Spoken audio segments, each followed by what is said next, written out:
lelo nazali kobelela ba diaspora nyonso, combattant, combattante, résistant, paix résistante. Il faut tovanda esika moko to analyser journée ville morte oyo mouvement ya ba citoyen bauti kosala le 15 novembre 2017. Yango nde tozwa comme échantillon ya lit na biso pona libération ya Congo. Tozwa ngo comme échantillon pour to tirer ma leçon morale na mouvement oyo euti kosalama le 15. D'après analyse na ngai, mouvement esalami na demi-teinte.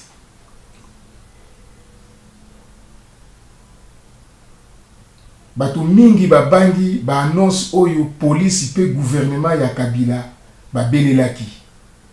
Alors biso na diaspora, il faut to vanda tozwa ba décision oyo etali ba policier ya Congo, pambate police na Congo ba komi lokola ba politicien. Oli ba protéger population, bango bazali ko protéger Kabila. Pona nini? Pourquoi ils doivent protéger Kabila? Pourquoi?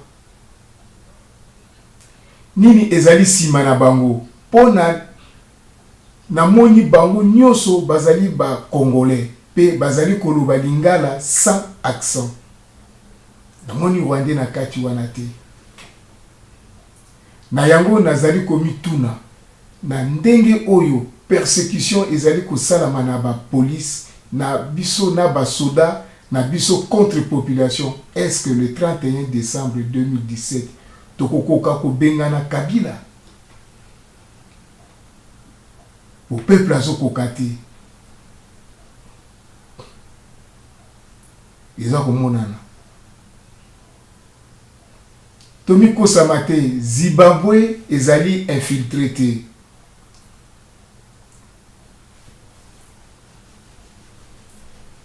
To occupé te ba soda bazali bana ya mboka.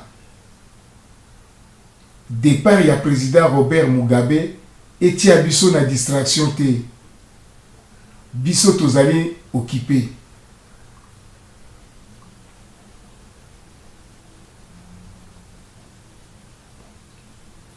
Tozali occupé na 9 pays oyo eza na frontière na biso.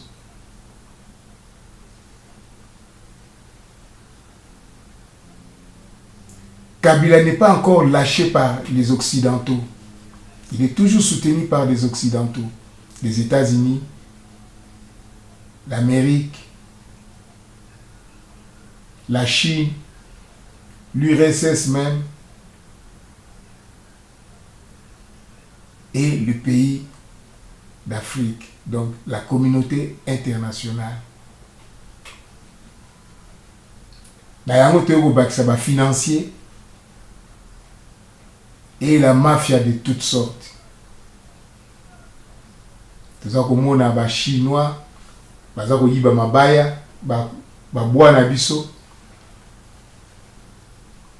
Bazo traverser na mona ba Zambie.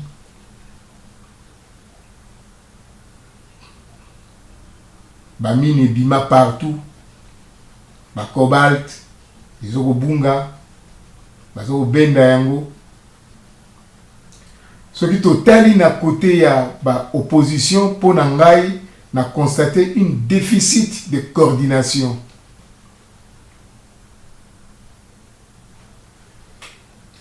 Il n'y avait pas vraiment un mouvement coordonné entre mouvement de citoyens et mouvement politique.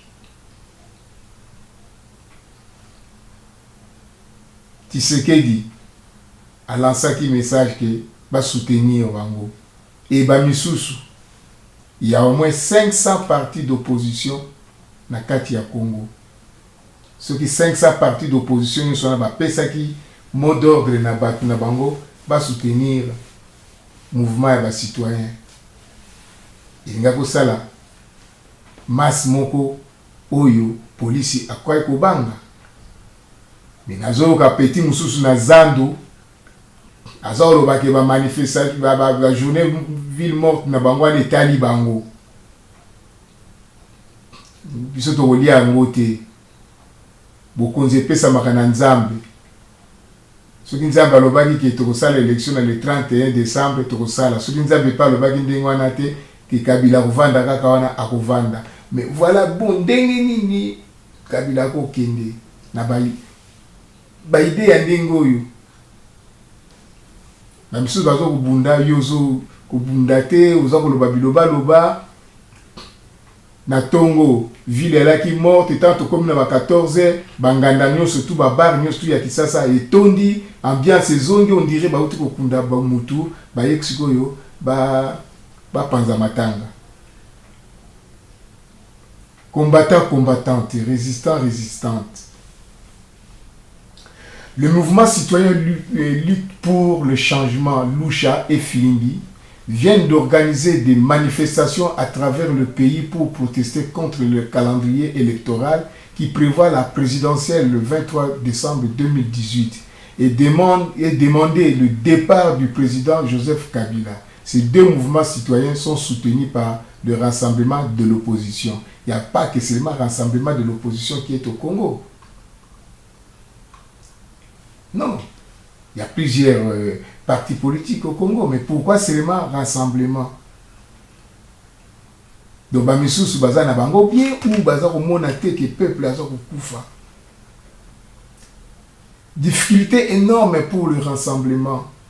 Les partis politiques de l'opposition ainsi que des organisations de la société civile de manifester comme prévu, suite à un important dispositif sécuritaire observé dans tous les ronds-points de la ville. Des éléments de la police nationale congolaise ainsi que des militaires étaient visiblement dans les différents artères. C'est ce qui a fait peur à la population. Et si c'est ce qui a fait peur à la population, et le 31 décembre, comment la population va sortir? Comment? C'est là, nous avons toujours un doute. Ils ont dit que nous avons contre ou bien nous avons ndimaté, mais tout le monde en réalité n'est pas ça. Toujours les policiers, les militaires, toujours devant, ils ont rassuré Kabila. Tozali awa kobanga te ovanda na yo biso mo tosala musama kamunyo soto eloko nini ya malonga Kabila sali po bango ba soutenir Kabila yango likamuna mitunaka nazomona ba petit mususu suku ya ba PPRD ba lati ba bérin rouge ba bimi po ba laksake Kabila pe azana na peuple mais bango baliaka bien balalaka bien ba parents na bango bazana souci te ba difficulté te ou baza ko sala ngo po ba pesi bango kama ba $10 ou bien ba $5.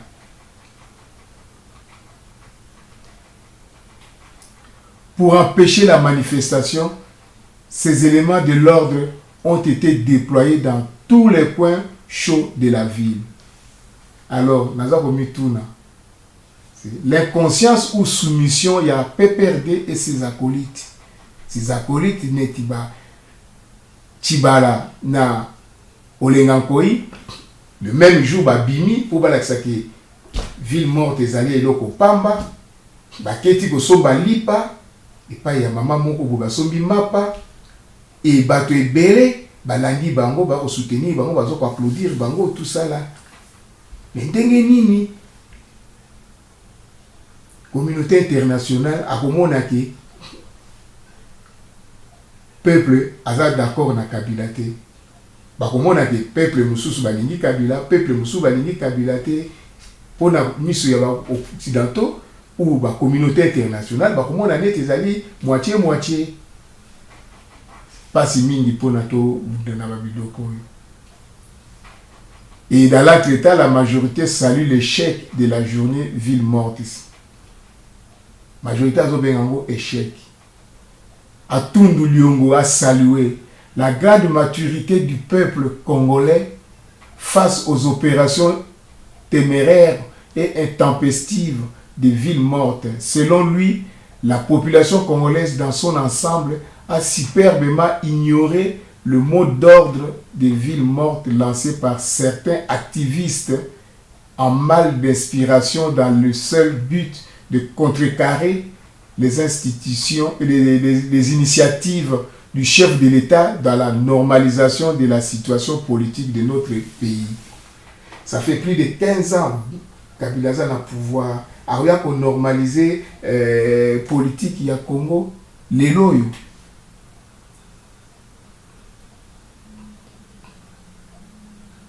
Olenganko ina chibala bazo sala erreur moko ya makasi na uti kolanda badi bangalobi tangu yazalaki na pouvoir apesaki seni 163 millions de dollars oyo badi banga apesaki na seni.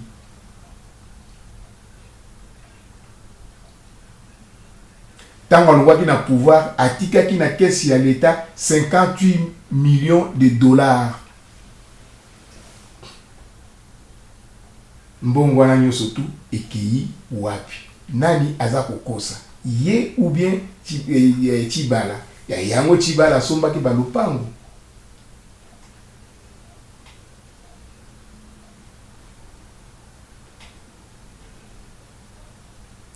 La majorité présidentielle est convaincue que les Quinois ont compris la mauvaise foi et la supercherie de ces démocrates de façade qui veulent ainsi créer délibérément une confusion dans l'esprit des Congolais pour aboutir à un dialogue politique dans l'espoir d'accéder au pouvoir par des combinaisons mafieuses en dehors des élections. Seule voie démocratique en la matière.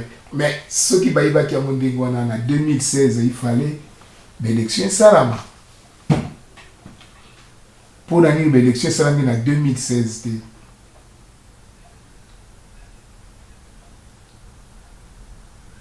Et ce qui est élection au salama.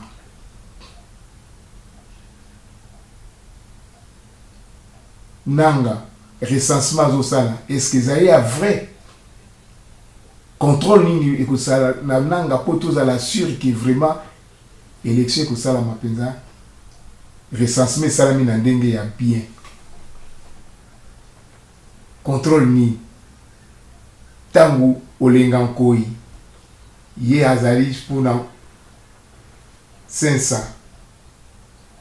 azokosomba mapa azolia na ye azosepela ayebi likambo nini ekoya na nsima. Tshibala a présenté projet naye na Minaku. Est-ce que mbongo penze ezali? O asali yango po azali menacé epai ya Lokondo.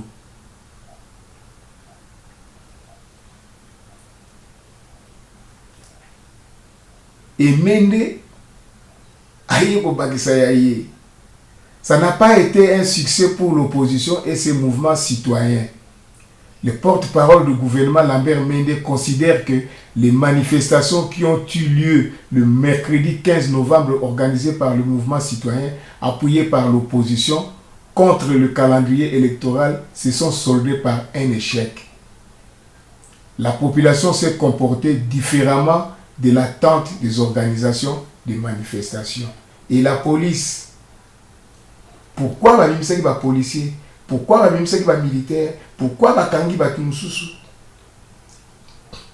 Ce qui voyait pas qui est foiré, ce qui voyait pas qui est simbaté. Mais pourquoi va policier va intimider population, va banquer si population?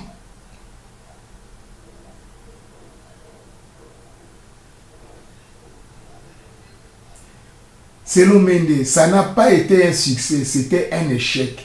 Il était libre d'appeler la population à manifester et celle-ci était aussi libre d'y répondre ou pas. Ainsi va la démocratie. Mais, toboïté, ainsi va la démocratie. Mais pourquoi vous empêchez? Pourquoi vous kangi? Pourquoi vous tirez les policiers partout? Au moins, la majorité présidentielle na Kabila tout ça là bato ça la babilo komoko neti toza bazoba neti toza babolole batiki policier na basoda bino bosala mosala na bino mais basala manifestation te batambola te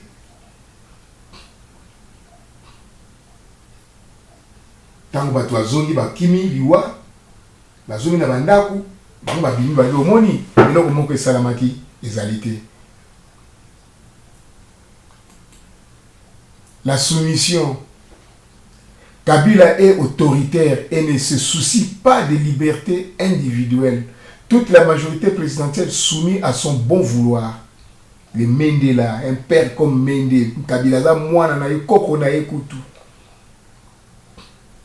Tambwe mwamba za kuboma, zo kanga, kuboma, mutabomi koleka lokola tambwe mwamba na kati ya Kisasa azali te parce que ba mort tu ezo kufana Kisasa eza na tête ya tambwe mwamba.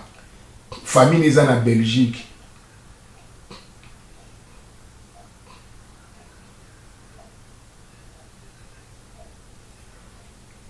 Kabila est comme le gourou. Il détient la tendance dominatrice au sein de cette organisation appelée PPRD, considérée comme une secte. Cette influence négative se fait au moyen des techniques de persuasion et éventuellement de coercitation, s'appuyant sur les faiblesses de ses membres et du gouvernement afin de s'assurer un pouvoir totalitaire sur eux. Ce n'est pas à nous. Kabila osala biloko na batu na ye soko boyi buke na kingakate ozonga te batu bakenge na kingakate eza bango bayebi yango bien po bakwi kobanga ndenge wana bakobanga te bakwi bakomona bien population ezokufa. Peuple congolais, la soumission est une posture d'un animal qui exprime la reconnaissance de son infériorité à un autre de la même espèce au cours d'une relation d'agression. Souvent, le peuple congolais s'est doté d'un pouvoir politique tyrannique. La tyrannie s'explique par la faiblesse de conscience du peuple congolais qui se laisse dominer. L'autorité tyrannique se fonde que sur l'abdication par un peuple de sa liberté. Le tyran s'appuie sur la soumission résignée de ceux qui oppriment. Mais, comment se fait-il que le Congolais puisse ainsi s'aliéner à ce point?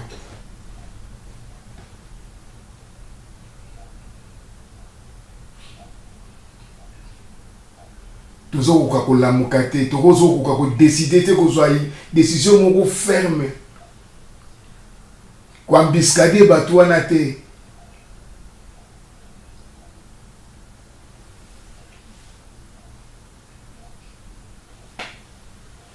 Yango nazobenga que c'est l'inconscience.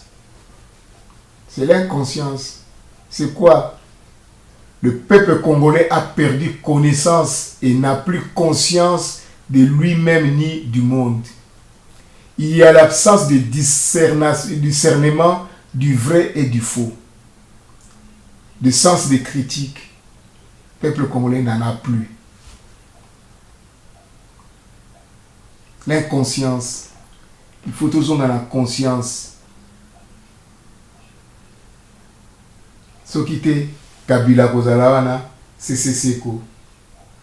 Yazo Lobate.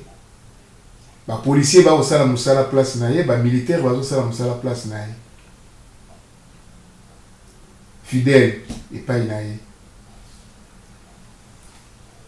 Serment et les policiers d'aller que Tokowa pona yo. Ils ont soupo Tokowa pona ekolote. Alors, Tokosala ndenge nini sikoyo.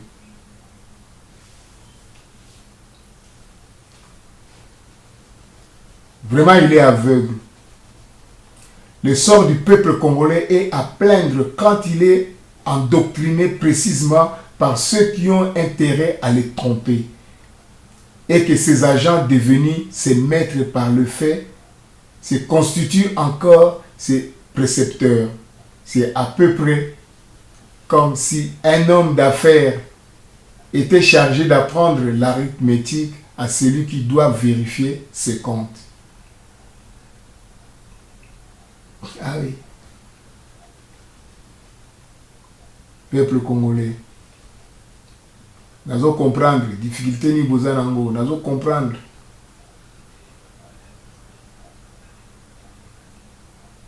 Bakatumbi bazo kono bebisa 1 500 000 dollars pour na lobbying. Alors 1 500 000 dollars wana ako engagé ce qui a ko engagé te par intermédiaire na biso boye to ki ko organiser un qui va quitter na terrain ata ba opération individuelle et ko salama pour Kabila la solution mon côté solution ezali kaka ou ba battre ye à lali ou moko azo kende ke ko eliminaka batu na ye moko lelo mende lobi okuna chibala lobi okuna moko donc histoire ici la ndenge na mozo kamata 1 500 000 olobi ko lingi Congo bazo mela yo mbongo po wana ba meli yo mbongo eloko moyo ko sala realite pe ya katumbo ko chama ko na kisasa te soko chiba okanga yo ba koboma yo oyebi yango bien yo moko ya on a de l'air mieux sozolo ba kena ko kende ni komi prepona kende mo kende kete parce que oyebi yango.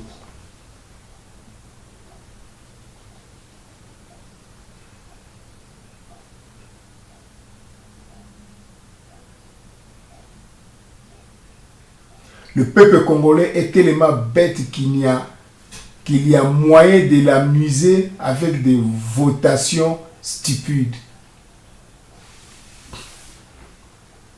Dans le 31 décembre 2018, au Kalissa Mopé à Solo, mais il y a des contraintes. La moindre contrainte. Moindre contrainte où les Kozanga, histoire est changée. Nanga Lobike, le 30 novembre, il faut loi électorale et bima. Il faut pas payer ça mbongo pour assilisa à commander sikoyo, ba serveur, ba ligne tout ça là. Pour terminer recensement 60 000 dollars. Mais 163 millions de dollars ba pesa ki oyo badi banga pesa ki asali nango ni et parlement bazo ko convoquer nanga te pour apesa ba situation mais non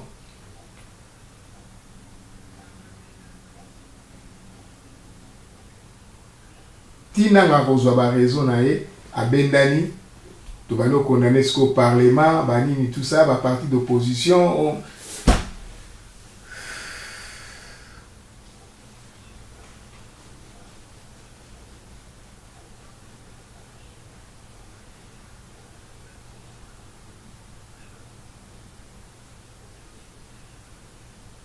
Le peuple congolais est le peuple le plus idiot de la planète. Baninga musu bazo telema. Bino musu baza ko soutenir. Mais bo ba ko soutenir bazo mona ngo bien que pas ezali. Et ba ko soutenir kaka pour na mouvement. Bato bazo lia mbongo bato mususu. Yo siko soko ju malade auquel hôpital mbongo ya to kufi. Donc aux idiots. Un peuple sans aucun sens de la dignité humaine. Vous avez par exemple ninga na yo na pembeni wana. Azoliate, zana bana.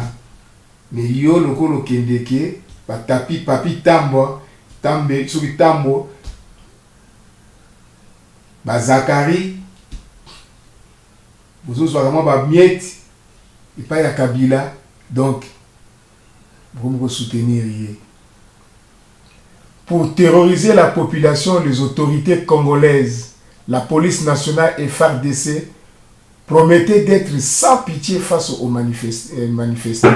Comment yo policier ya mboka na soda olobake bokozala sans pitié na ba manifestants alors que bazo bima pona ko sauver na yo pe policier mais yo lokola oza na tête ya la police ozo mona mbongo oyo bazo pesa yo mais ba policier ya sou ya se baza na ba difficulté. Et la police menace, MONUSCO appelle la retenue.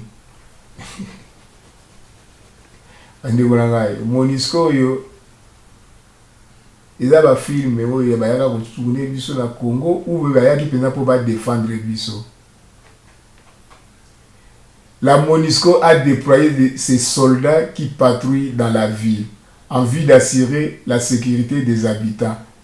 Malgré ces déploiements, il y a eu des tirs, des coups de balles ont été entendus tôt le matin dans la partie nord-ouest de la ville de Goma, au quartier Ndosho. Malgré bazo tambola, bazo beta masasi. Est-ce que bakene ko tuna bato na pas bazo beta masasi, bo arrêter ko beta masasi. Et boyo ka réponse oyo commissaire provincial de la police nationale congolaise pour la ville de Kinshasa, le général Silvano Kasongo, a yebsaki MONUSCO.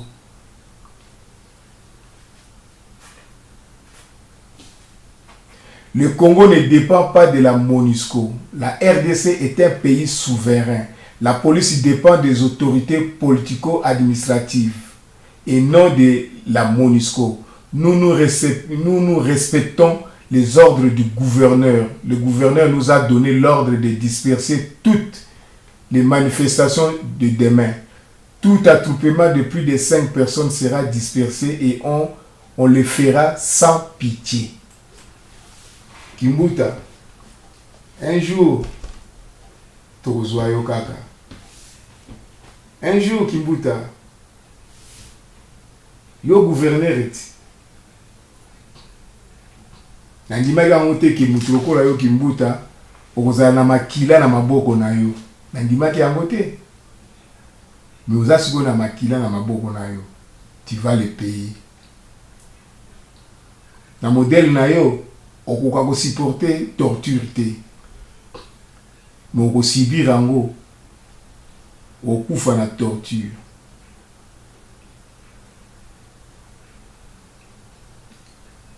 On les fera sans pitié. Donc ceux qui bêta masasi va bêta masasi. Mais au bêta masasi on a munguna nini au bêta masasi na Kivu kuna ba rebelle bazo kota l'air nyo surtout. OK obunda na bango. Bozo kokate tilelo yo.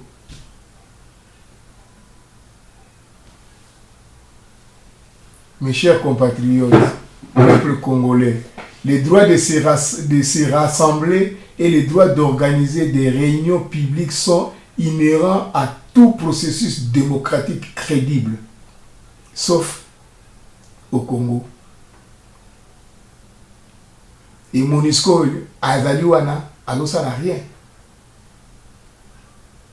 Plutôt que de travailler à interdire et perturber ces réunions, le gouvernement congolais pourrait travailler avec la société civile et les représentants de l'opposition pour s'assurer que ces événements se déroulent en toute sécurité et sans incident. Non.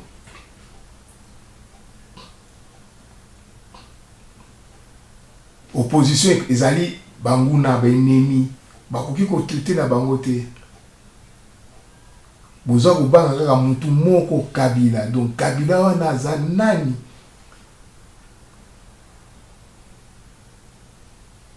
Oyo binonyo surtout boza kubanga e. Donc c'est-à-dire que binonyo surtout boza na ba profit et pas ya Kabila. Boza ko lia bien. Donc c'est pourquoi boza ko yiba mais pona nini ba policier bazo bima na balabala bazo ko flatter les sous bateau yo bango bake ko kengela. Oyo bazo ko boma. Ba portable ya batu bokangi batu ba portable ba policier na bino bazo yiba ba portable balingi komona portable te.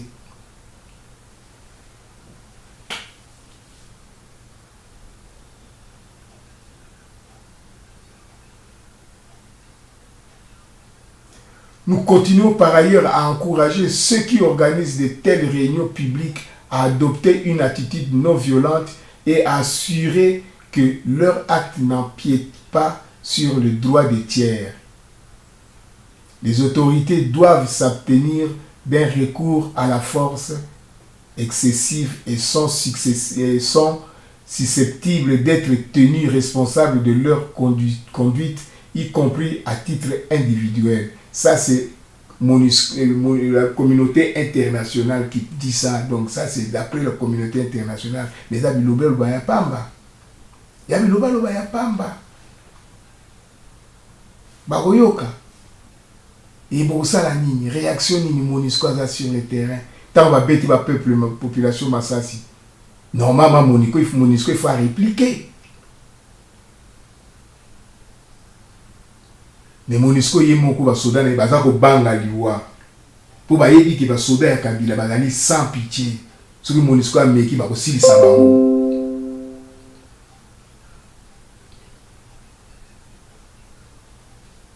Est-ce que le rôle de la police est de sillonner les rues appelant la population à vaguer à ses occupations? Aux questions reposées, parce que dans mon livre, les policiers bazo tambola, bazo le banabatu, bon que nous sommes là, nous fungula magasin, vous banga ilo comme côté biso tozaliawa, ilo comme ko sala bino yalité fungula magasin, yo, liko fungula magasin te pona nini? Donc oza muta opposition, so fungula magasin te tokanga yale fungula magasin, bato ba fungula magasin. Est-ce qu'ils ont le rôle il y a policier? Policier comme nani, politicien? Ou policier comme opposant? Il y a des opposants.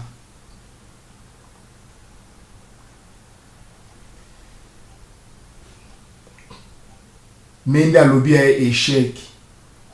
Mais une présence militaire était dans différents endroits de la ville pour empêcher la tenue des manifestations de mouvements citoyens.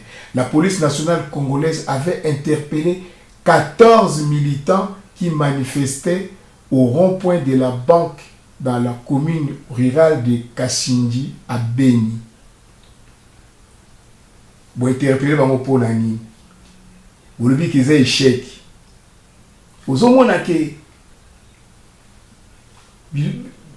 bazo twa biso bazoba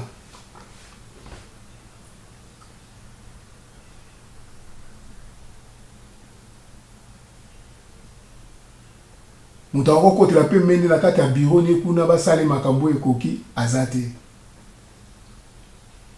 mito okende boeti suka wapi uzomwana teke Kabila beza pikle na ye tozoganga pamba na musika babi makaka bakomona bobim tobimi pe boba tozongi mbango bomoni bakimiti Kabila fana na nye biso mo tozosala makambo nyonso tu. Un dispositif mixte police et armée dans des endroits stratégiques. La police dispersait les manifestants en tirant dans des gaz lacrymogènes et des tirs à balles réelles. Au gaz lacrymogène, vous utilisez comme ponanini. Ce qui est là qui est échec. Pourquoi vous utilisez le gaz lacrymogène? Yo mende, yo atundu. Vous avez tout bête pour vous le porter quoi? Vous avez vivre dans ma cambouangoti. Vous utilisez le gaz lacrymogène pourquoi? Plusieurs secteurs étaient verrouillés par les forces de l'ordre. Certains parmi elles patrouillaient la ville à bord de leurs véhicules. Les manifestations des mouvements citoyens étouffées. Pourquoi vous étouffez qui en haut? Après vous avez échec.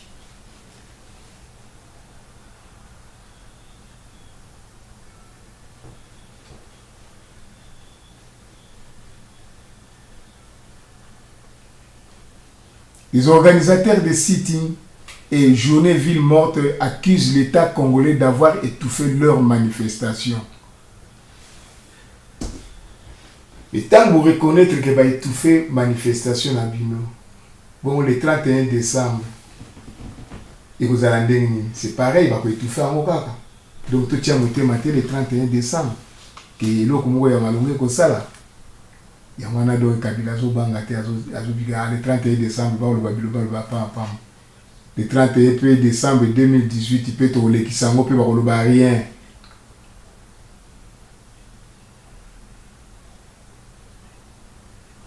ba opposant na biso est-ce que ba koki ko balola ba soda wana na ba police wana mitute ba ko ba la kisango pinga que bozali ba congolais mboka eza ko jinda et les policiers et les militaires, ils ont montré que situation est catastrophique. Banana bango, basina bango. Bapi koye ça va mi balle na bango te que mpona nini boza ko bomba population.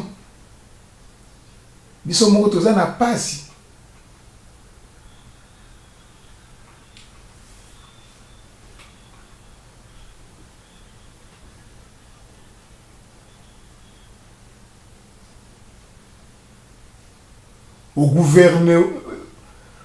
Au gouvernorat de province, un dispositif sécuritaire important est déployé depuis mardi 14 novembre dans la soirée. Le rassemblement de l'opposition n'avait pas pu accéder au lieu pour y déposer son mémo. Bon alors Félix,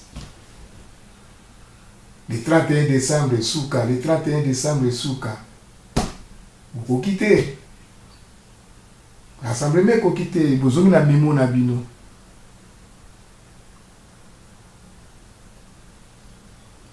La police soutenue par l'armée avait quadrillé tous les endroits stratégiques.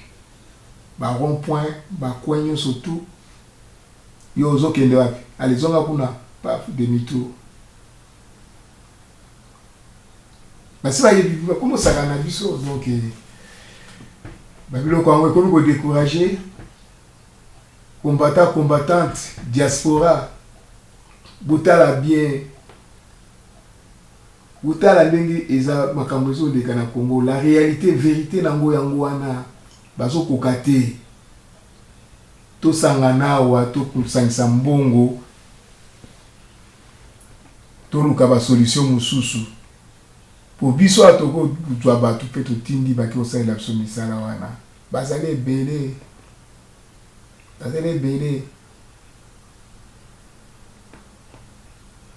la police soutenue par l'armée au lia qui ne bitumba azoya kubunda na ba civil o bazana minduki te est-ce que armée wana aza conscient non inconscience.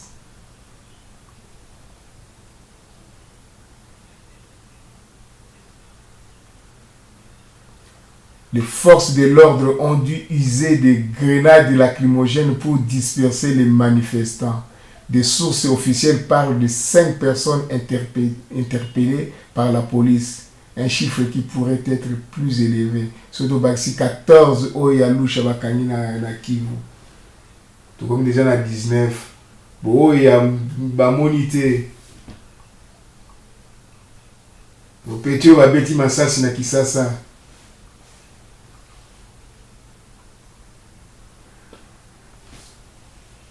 Combattante, résistante, tango et coquille. Pona, tola kisa, ba maturité na biso. C'est le moment. Pona ba bato mingi bazali kotale la biso. Tout ba na Congo na bato tale la biso ba diaspora. Totia baboko na poche na biso pona ko préparer etumba oyo ezali koya. Tozali na ba médecin awa na kati na biso. Tozali ba médecin, tozali ba infirmière, tozali ni tout.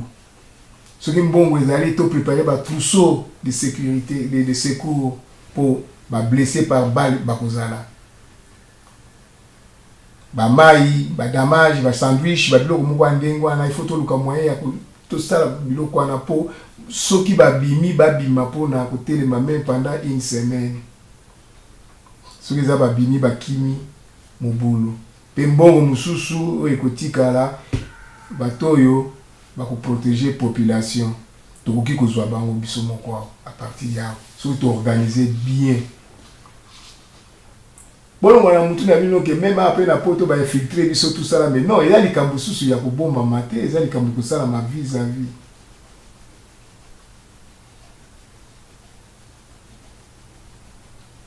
Dans les mots major on pique à Bimaka, les États-Unis, bah on peut à Bungi, à Zoro Canal Sud. Stratégie n'est pas qui Alimeka pour les journalistes, pour les vidéos, le nombre de vues. Atali ga atena que nous colonel major pique pour la bâtisse va vie nangai ou yé moko penza bimaki na sentiment que non siko inengina loba. Mais azali major oyo toyebaka na kala elombe pour major pique muta na bateau ba koli na biso na ba promotion na biso.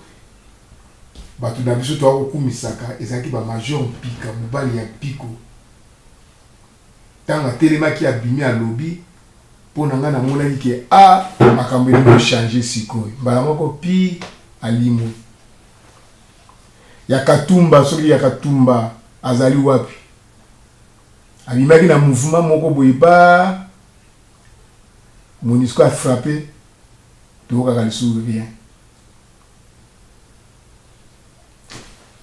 ya mwana peuple congolais oyo ezalaki analyse nangai na sali étude nangai na sali suivi nangai ya manifestation oyo ya ville morte n'encourager ba petit wana o ba miseli makamba ville morte Lusha na Filimbi courage ceux qui peuple à suivre bino tokolonga mais ceux qui peuple à suivre bino tezaka deux côtés. Ma parti politique, bazo banga difficile. Courage pour Nabino, Ingeta, Nasukiao.